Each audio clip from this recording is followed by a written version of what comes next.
हाय, good evening everyone. आज हम पढ़ रहे हैं लेसन 9 पार्ट 9 भूमंडलीकरण। इस पार्ट में हम भूमंडलीकरण के लाभ और हानि को देखेंगे। इसी के साथ ही व्याकरण का कुछ पार्ट है जो राइट साइड में बॉक्स में हमें दिया है, जितना उतना। ये क्या है? ये हमें मात्रा यानी क्वांटिटी को दिखा रहा है। जैसे जितना उतना हम क्वांटिटी बता रहे हैं। दूसरा जैसा वैसा, ये हम किसी के गुण को बता रहे हैं, किसी के मेरिट को डिफाइन कर रहे हैं, ट्रेट को डिफाइन कर रहे हैं। तो जहां हमें जितना उतना दिखाई दे, हमें ये रखना है कि ये क्या है, मात्रात्मक विशेषण है। और जैसा वैसा, जैसे वैसे, वैसे वैसे, ये क्या है, गुणात्मक विशेषण है। विशेषण के पार्ट आपने इंग्लिश में देखे होंगे, उसी तरह हिंदी में भी हमें इसके कुछ भाग होते हैं। उनमें से दो पार्ट जो है, दो भाग है इस पार्ट में दिए हुए हैं, जो हम पार्ट के कंप्लीट करने के बाद देखेंगे। चलो स्टार्ट करते हैं। प्रिय सुधा, नमस्ते। आज सुबह उठते ही जब समाचार पत्र उठाया तो उसमें तुम्हारा लेख देखकर बहुत खुशी हुई। लेकिन लेख पढ़ने के बाद लगा कि मैं तुम्हारी कुछ बातों से सहमत नहीं हूं। मुझे लगता है कि आज भूमंडलीकरण से डरना या बचना ठीक नहीं है। यह तो तुम भी मानती होगी कि आज कोई भी देश केवल अपने आप में सिमट कर नहीं रह सकता। तुम सोचो कि जब भारत स्वतंत्र हुआ तब हम आर्थिक दृष्टि से कितने बिछड़े हुए थे। उन्नत तकनीकी के अभाव में हमारे उद्योग बिछड़े हुए थे।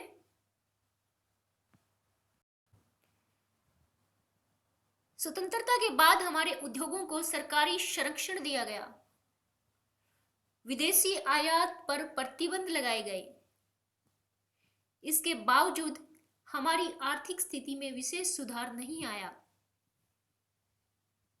क्यों नहीं आया, वो आगे देखेंगे। तो मानती हो ने कि पिछले कुछ वर्षों में भूमंडलीकरण के प्रभाव से जितनी आर्थिक प्रगति हुई है उतनी आजादी के बाद की आधी सदी में भी नहीं हुई। भूमंडलीकरण के पॉजिटिव एस्पेक्ट जो हमारा भूमंडलीकरण के पॉजिटिव एस्पेक्ट को दिखा रहा है। और पहले भारत की जैसी स्थिति थी वैसी नहीं है। अब देश में चहुमुखी विकास हो रहा है, मतलब सारा पॉजिटिविटी दिखा रहा है इस पैराग्राफ के अंदर। कुछ मेरिट्स दिखाए हैं भूमंडलीकरण के। भूमंडलीकरण के जितने लाभ हैं उनमें प्रमुख है विज्ञान और प्रौद्योगिकी का आदान प्रदान।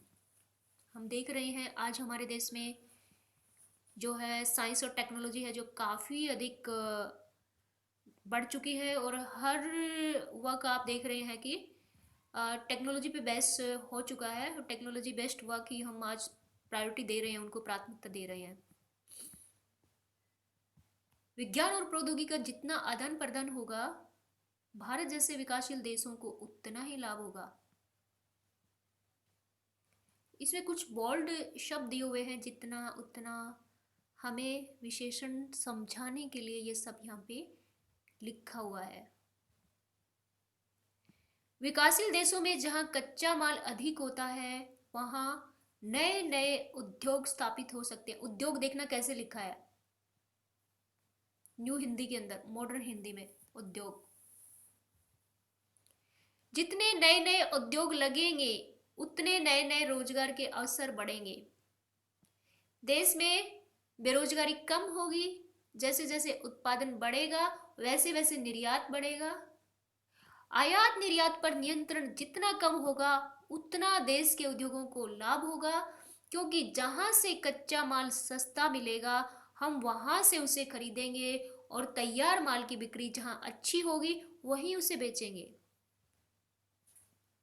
अब क्या बोला इसमें, आयात निर्यात जो है उस पर हमारा इंपोर्ट एक्सपोर्ट जो भी है उस पर हम क्या करेंगे, कंट्रोल करेंगे। देश की आर्थिक प्रगति के लिए तथा ज़्यादा से ज़्यादा लाभ अर्जित करने के लिए, लाभ जो है गेन करने के लिए हमें कच्चे माल की खरीद और तैयार माल की बिक्री के लिए अपने देश की सीमा के बाहर ही जाना पड़ेगा। भूमंडलीकरण इसमें सहायक ही होगा, बाधक नहीं होगा। इस पैराग्राफ में हमने भूमंडलीकरण के लाभ देखे हैं कि ये काफ़ी अच्छा है, आयात निर्यात बढ़ेगा। ये क्या एफडीआई जो हम कह रहे हैं कि एफडीआई हमारे देश में मोदी जी गवर्नमेंट जो है ये लेके आए हैं। मोदी जी ने काफ़ी इस पे काफ़ी हम कह सकते हैं कि प्रेशराइज जो हम कह सकते हैं, प्रेशर की बात कह सकते हैं कि हमारे देश में पहली बार एफडीआई का इतना परसेंटेज जो है मोदी गवर्नमेंट में हुआ है। तो ये एफडीआई की जो बातें जो चल रही है वो यहाँ भूमंडलीकरण की तरफ कि अगर हम ऐसा करेंगे तो हमारे देश में निवेश बढ़ेगा, निवेश बढ़ेगा तो हम एक दूसरे देशों से कॉपरेशन करेंगे, आयात निर्यात करेंगे, तो ये क्या है, इससे हमारा डेवलपमेंट होगा।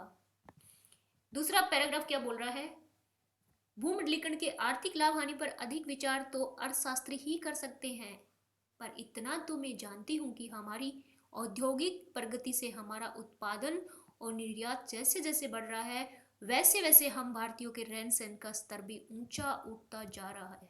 बिल्कुल सही बात है, हमारे लाभ बढ़ रहे हैं तो हमारी अर्निंग बढ़ रही है, अर्निंग बढ़ रही है तो हमारा लाइफ स्टैंडर्ड जो है काफ़ी ऊंचा बढ़ रहा ऊंचा होता जा रहा है।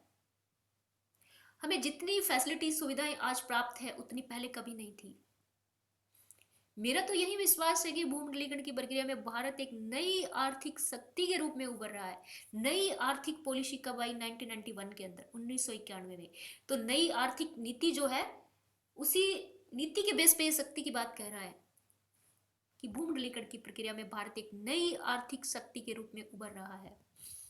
भूमंडलीकरण के परिणामों के बारे में जैसा लोगों का सोचना था वैसा अब नहीं रहा है। क्यों नहीं रहा है? क्योंकि लोग बहुत एजुकेटेड हो गए हैं, बहुत शिक्षित हो गए हैं। अपने विचारों से अवगत कराना, सादर तुम्हारी उमा। नीचे इन्होंने एड्रेस डाला है, श्रीमती सुधा, उपनिदेशक पर्यावरण एवं वन मंत्रालय, नई दिल्ली। इन्होंने जो है भूमंडलीकरण जो हमारा है इसके बारे में सकारात्मक जो रवैया है, सकारात्मक उनका व्यू है वो ही एक्सप्रेस किया है और बोला है कि अब आपके क्या विचार है। एक लेटर के रूप में हम इसे देख सकते हैं, इस पूरे लेसन को किसी को एड्रेस करके इन्होंने अपने मन की बातें कही हैं और उससे भी बोला है कि आप हमें अपने विचारों से अवगत करवाएं। कुछ शब्दार्थ दिए हुए हैं, इससे पहले हम इसके बहुत प्रश्नों पे जाते हैं।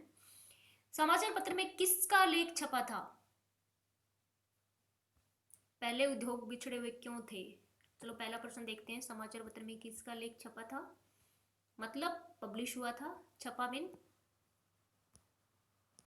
पहली लाइन देखिए, बोल कौन रही है? उमा। उमा इस पत्र को लिख रही है, वो बोल रही है कि प्रिय सुधा। तो किसका लेख छपा था? सुधा का लेख छपा था। सुबह उठते ही जब समाचार उठाया, समाचार पत्र उठाया, न्यूज़पेपर उठाया तो उसमें तुम्हारा लेख देखकर बहुत खुशी हुई। यानी प्रिय सुधा जो है उसका लेख देखकर उमा को काफी खुशी हुई। हमारा आंसर आएगा सुधा का लेख था। पहले हमारे उद्योग बिछड़े क्यों थे? इसमें देखिए जो हमारा पहला पैराग्राफ है उसकी लाइन नंबर 5 नंबर लाइन है, उसको देखिए। जब भारत स्वतंत्र हुआ तब हम आर्थिक दृष्टि से कितने बिछड़े हुए थे। क्यों बिछड़े हुए थे? उन्नत तकनीकी के अभाव में। हमारे पास क्या है, डेवलप टेक्नोलॉजी नहीं थी, इसलिए हम आर्थिक रूप से बिछड़े हुए थे। प्रश्न नंबर 3 है, नए उद्योग लगने से क्या लाभ होंगे? देखिए सेकंड पैराग्राफ है इसमें,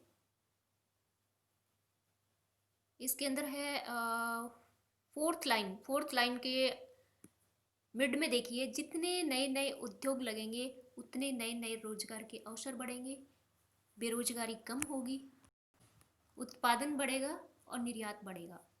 ये हमारा जीवन स्तर भी ऊंचा होगा। ये भी लाइन आप लिख सकते हैं। कच्चा माल किसे कहते हैं? What is raw material? Question number 4 है।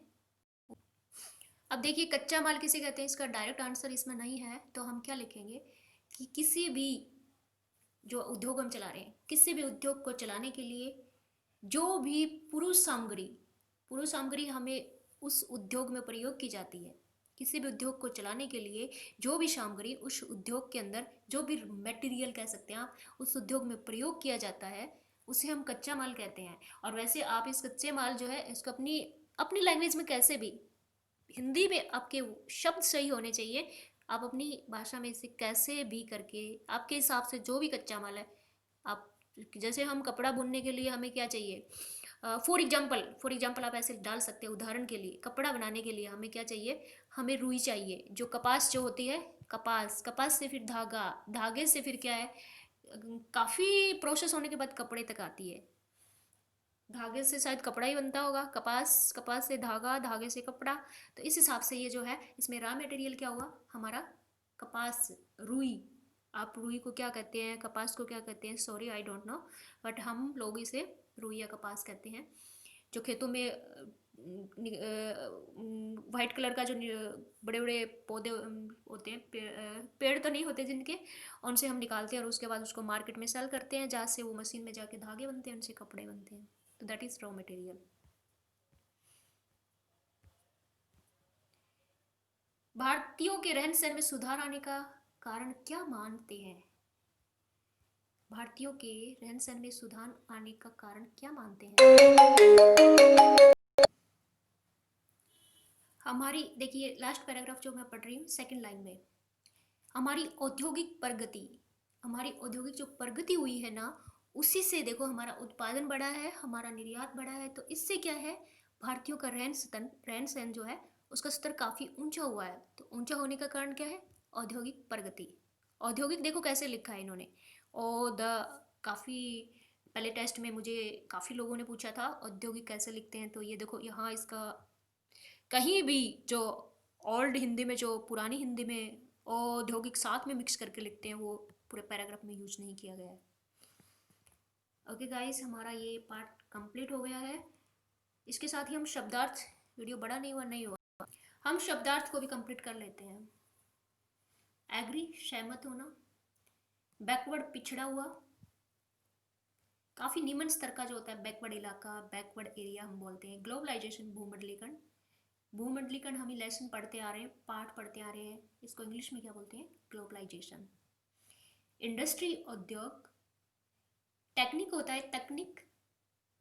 राइजिंग, उभरती हुई, जैसे हम कह रहे हैं ना राइजिंग सन, उगता हुआ सूर्य, तो क्या है, उगती, उभरती मतलब उन्नति करती हुई, हम इसे उन्नत बोल सकते हैं, प्रोग्रेस बोल सकते हैं। प्रोटेक्शन होता है किसी चीज को संरक्षण देना, उसको बचाना। वाइल्ड लाइफ सेंचुरी प्रोटेक्शन चल रहा था, तो हम कह रहे हैं कि उसको बचाने के लिए प्रोग्राम चलाया गया था। टेक्नोलॉजी होती है प्रौद्योगिकी, सबको पता है कि प्रौद्योगिकी जो अभी साइंस एंड टेक्नोलॉजी की जो एज चल रही है। एक्सचेंज होता है आदान प्रदान। डेवलपिंग, विकासशील, डेवलप्ड होता है विकसित।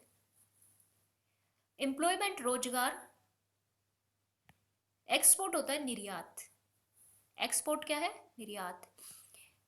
इंपोर्ट, एक्सपोर्ट का एंटी, इसका उल्टा होता है इंपोर्ट। इंपोर्ट मीन आयात करना किसी चीज को, हम जैसे दूसरे देशों से इंपोर्ट कर रहे हैं, दैट इज आयात कर रहे हैं, मीन खरीद रहे हैं वहां से। निर्यात मतलब बेचना दूसरे देशों को। टू अर्न होता है अर्जित करना, कोई चीज लेना, कमाना। इंडस्ट्रियल प्रोग्रेस होता है औद्योगिक प्रगति। इकोनॉमिक पावर हमारा जो है आर्थिक शक्ति। रेस्ट्रिक्शन होता है प्रतिबंध, किसी चीज पे रोक लगाना। इंपोर्ट देखो आ गया नीचे, इंपोर्ट आ भी गया है, आयात। इकोनॉमिस्ट होते हैं अर्थशास्त्री। इसी प्रकार हमारे पर्यायवाची शब्द दिए हुए हैं, इन्हें हम हमारे नेक्स्ट वीडियो में पढ़ेंगे, क्योंकि नेक्स्ट वीडियो फिर बहुत ही छोटा रह जाएगा, इसलिए मैं चाह रही हूँ कि हम हमारे आज के इस पाठ को यहीं विराम देते हैं। धन्यवाद।